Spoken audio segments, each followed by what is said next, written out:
How did the Dead Sea Scrolls and the Ethiopian Bible both preserve the Book of Enoch, while the rest of the world forgot it?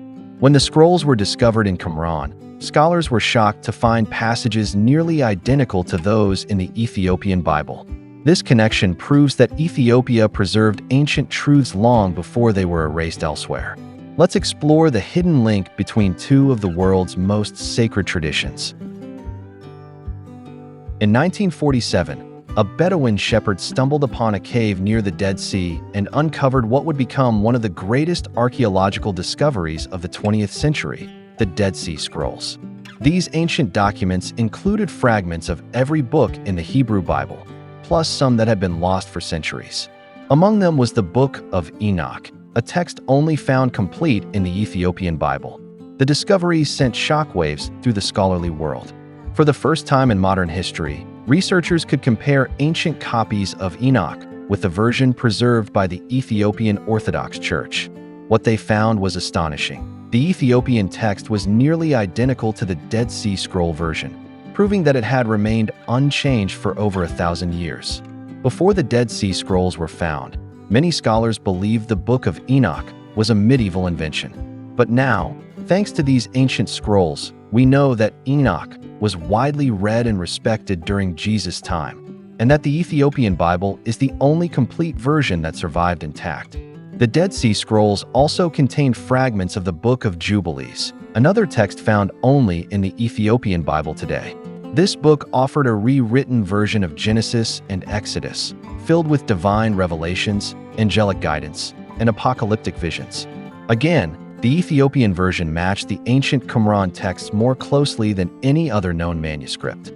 This means that the Ethiopian Bible preserves not just rare books, but the oldest surviving Christianity. Ethiopia safeguarded them, offering us a direct window into the beliefs of ancient Israel and early versions of these texts, while other Christian and Jewish traditions discarded or lost these writings. Scholars believe the Dead Sea Scrolls were written by a Jewish sect known as the Essenes, who lived in isolation near the Dead Sea around the time of Jesus. They were deeply apocalyptic, focused on purity, and believed that God was preparing to judge the world. Their writings reflect a belief system that shares striking similarities with early Ethiopian theology. Like the Ethiopian Church, the Essenes believed in angels, demons, resurrection, and the coming Messiah. They studied the Book of Enoch and saw it as divinely inspired, a view that aligns more with Ethiopian tradition than with mainstream rabbinic Judaism or Western Christianity. Some theologians argue that early Christians may have drawn from the same pool of ideas as the Essenes, especially since Jesus and his followers spoke about angels, judgment, and the end times in ways that mirror Enoch and Jubilees. If this is true, then the Ethiopian Bible gives us a unique glimpse into the spiritual roots of Christianity. The Ethiopian Orthodox Church has always taught that its canon includes the original teachings of the prophets and apostles, not just theological interpretations, but authentic records of divine revelation.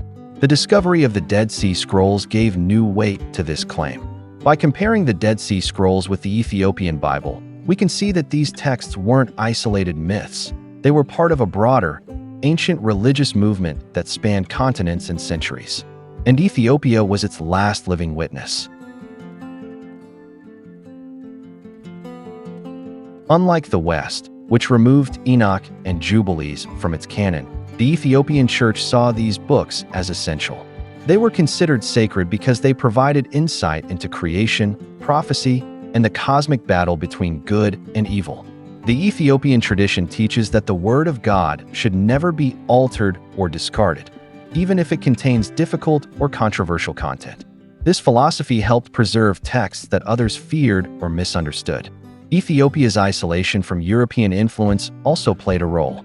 While Rome and Constantinople standardized their Bibles, Ethiopia developed independently, preserving its own canon without external interference.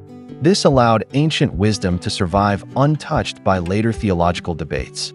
Ethiopian scribes and priests treated these texts as divine treasure, copying them by hand, memorizing their contents, and passing them down through generations. This commitment to preservation ensured that no matter how the world changed, the truth remained intact. Today, the Ethiopian Bible remains the only complete source of these ancient books. Without it, we might never have known that the Book of Enoch was once widely accepted among Jews and early Christians alike. The Dead Sea Scrolls don't just rewrite history, they reshape theology. Many of the themes found in the scrolls, divine judgment, messianic expectation, spiritual warfare, are central to the Gospels and Pauline letters. This suggests that early Christianity was influenced by the same mystical worldview preserved in the Ethiopian Bible. For example, both the Book of Enoch and the New Testament speak of a Son of Man, who will come in glory to judge the world. In fact, Jesus uses this exact phrase in the Gospels, suggesting he may have drawn from the same tradition. The Ethiopian Bible gives us access to this early Christian worldview, one that still resonates with believers today. It reminds us that faith isn't just about doctrine, it's about mystery, vision, and divine encounter.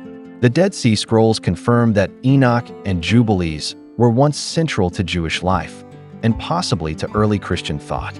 Ethiopia is the only place where these books were never lost, making its Bible not just unique, but historically invaluable. This raises an important question. Could the Ethiopian Bible contain other lost Christian or Jewish texts that are still undiscovered? If the Dead Sea Scrolls reshaped our understanding of the past, imagine what else Ethiopia might hold. Just as the Essenes preserved sacred knowledge in caves near Qumran, Ethiopian monks guarded their own treasures in remote mountain monasteries. Both communities understood that truth must be protected, not just from destruction, but from distortion. These monks weren't just copyists, they were custodians of divine wisdom. They believed that the Book of Enoch held secrets about the cosmos, time, and the end times. That's why they continued to copy and study it, long after the West abandoned it. The Essenes, too, believed they were living in the final days, and that their mission was to preserve truth until the end. Their community resembled early Christian monasticism, and some scholars suggest a possible link between the Essenes and the Ethiopian Church. The Ethiopian Church sees itself as a continuation of this ancient prophetic tradition, a people chosen to keep sacred knowledge alive when others let it fade. This belief shapes their identity and fuels their commitment to preservation. By preserving these ancient texts, Ethiopian monks ensured that the wisdom of the Essenes and early Jews didn't vanish. It simply traveled south, finding a home among African believers who would guard it for generations.